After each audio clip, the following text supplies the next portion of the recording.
Hello and welcome to this video where I'm going to demonstrate why the exposed to the right technique is one we should have confidence in. It's not really an opinion, it's a fact, and I'll try to demonstrate that to you. The term exposed to the right is one we soon become familiar with as photographers. And it's a technique that I've used way back to when the digital camera that I had only captured 3 megapixels.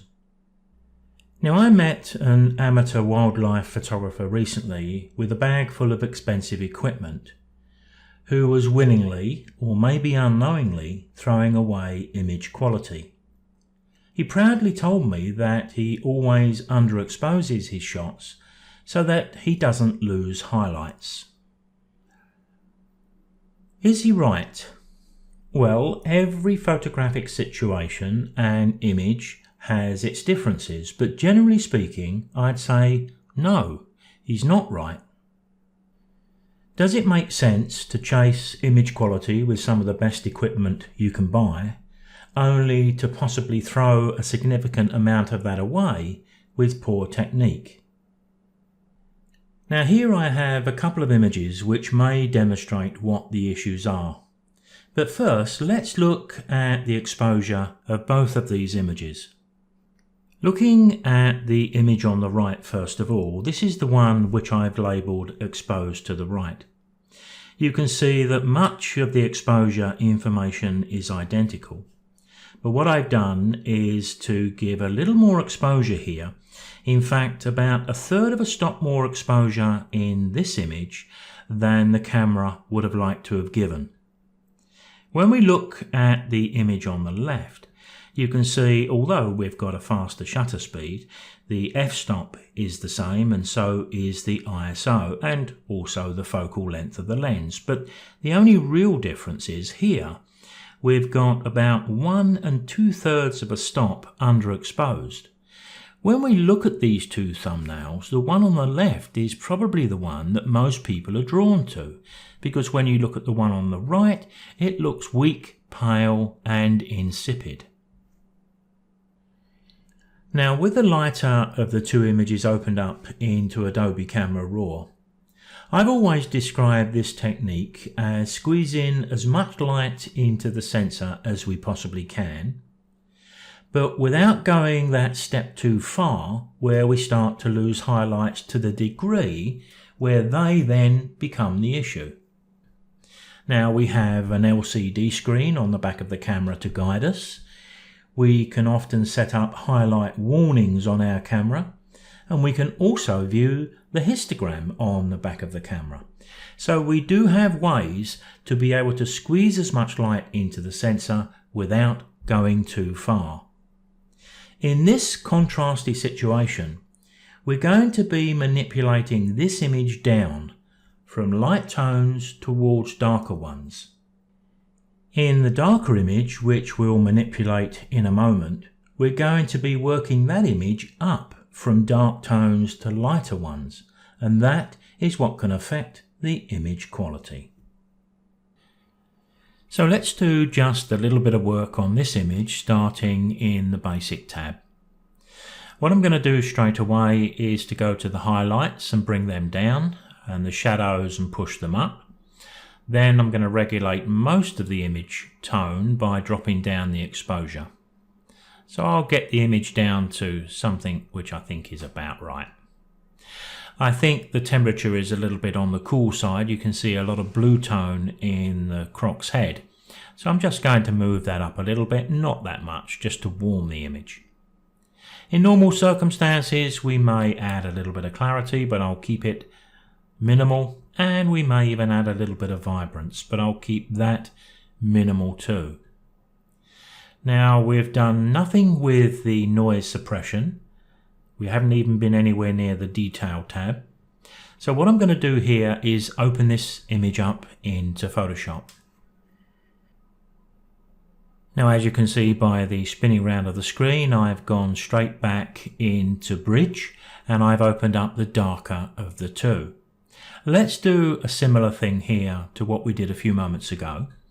But here we've got to raise the exposure because we're raising up detail from the shadows. We may want to try a little bit of shadow detail.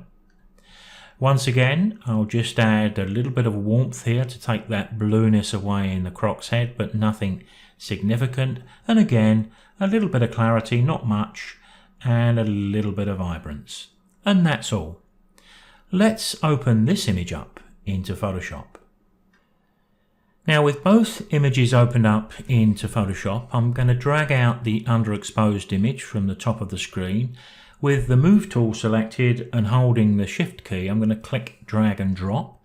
That just makes sure that one image drops foursquare on top of the other.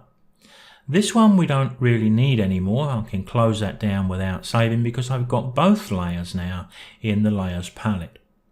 I'm going to turn the underexposed image off for a moment, and we can look at just the other one, which we've labelled Exposed to the Right. I need to zoom in fairly tight, so I'm going to go over to the left hand side and pick up my zoom. I'll click and drag, and we're up to something like 223%. Now, we've got a bit of flotsam and jetsam here we'd probably need to deal with, but that's not what I want to draw your attention to. If we keep our eyes in the center bottom part of the frame where we can see a little bit of noise, and I turn on the other layer, there we can see the difference between an image which was underexposed and another one which was exposed to the right. There we'd have to deal with a little bit of noise. I would suggest we would be putting some noise suppression in. But we can defeat all these problems if we just get that exposure right at the start.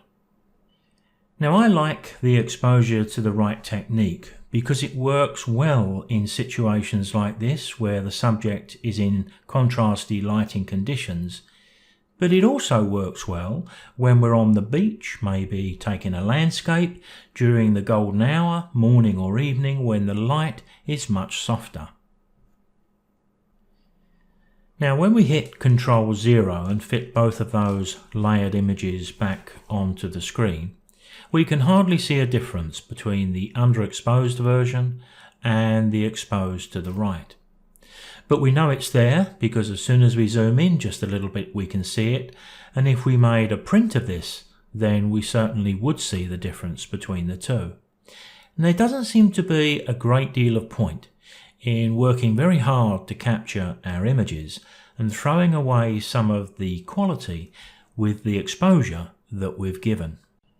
Now, what I've demonstrated here we're going to see to a much greater degree in some certain circumstances and to a lesser degree in others. It all depends on the subject, the exposure and the lighting conditions. But it's a technique which I follow almost 100% of the time. Now, with the spinning round of the screen here, you can see I've gone ahead and completed this image. It's not a brilliant image, it's not even bitingly sharp on the nose of the crocodile. But it does demonstrate the difference between exposing to the right and having an image which we're trying to manipulate which is slightly underexposed. Either that's done by accident or it's a deliberate thing. And if I turn this top layer off we can see the original exposed to the right image, and that is the problem I think when many people look at these images as thumbnails in Bridge or in Lightroom. They may feel that the image is not worth pursuing, when in actual fact it's probably the better of the two shots, assuming that you had to. I'll see you next time.